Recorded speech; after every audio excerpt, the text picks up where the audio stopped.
U.S. Defense Secretary Lloyd Austin is in Thailand on the second leg of his trip to Asia. He held talks with Thai Prime Minister Prayut Chan-o-cha in Bangkok as part of Washington's efforts to strengthen alliances in the region.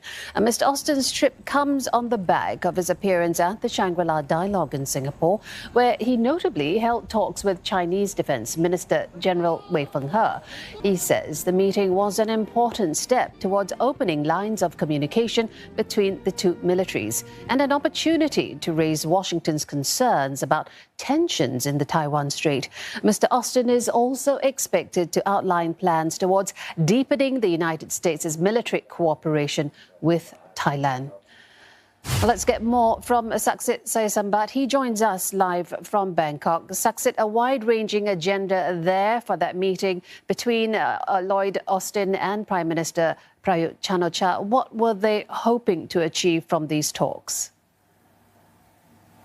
Well, it looks like whatever they were hoping, it has been fulfilled, because just shortly before we came on air, Secretary Austin has tweeted that the talks between him and his Thai counterpart, Thai Prime Minister Prayut Chan-o-cha, who's also the defense minister, he said that these talks were productive. And there's definitely a lot to talk about. Namely, what we do know, they have exchanged views on three topics. One is the South China Sea. Thailand has been largely neutral all over the years. Of course, the United States having an interest to exchange their viewpoint to them. Then there's also, of course, the situation in neighboring Myanmar. Ever since the military coup, Thailand is one of the last countries that still has a regular contact with their counterparts of the Tatmadaw. Just over the weekend at the Shangri-La dialogue, a Thai special envoy has called the outrage at the military coup as cancel culture. The United States probably not agreeing with that stance. And lastly, also the joint military exercise Cobra Gold that has been going on between the two countries for 40 years is going to be revived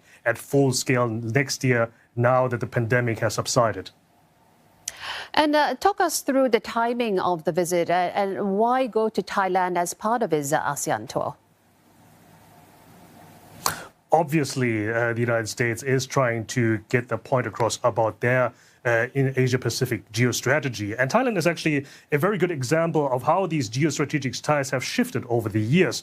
Thailand is one of the oldest treaty allies to the United States in the region, the height of it during the Vietnam War. But ever since then, it has slowly declined in the past decade or so. First of all, because of the military coup here in Thailand that has limited the military contact between the two countries, then the disinterest of the administration by President Donald Trump in this region. So during that time, of course, China was able to come in, not only becoming the biggest trading partner, but also having closer ties between the two militaries, between China and Thailand. And while some business and political leaders here in Thailand were agreeable to a full pivot to China, many military leaders, many generals in the Thai army actually don't want that to happen. They are still very close. They're still very much leaning to the United States military. So that's why it is so crucial that Secretary Austin is coming here to Asia, showing their point that they are back in the region, that they have a bigger interest in the region as well. On the other hand, Thailand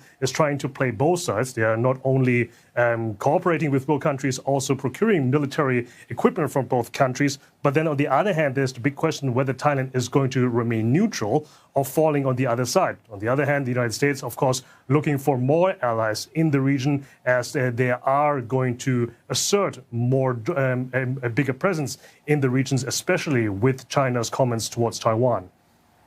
Thank you so much for that update. Saksit Sayasambat reporting in Bangkok.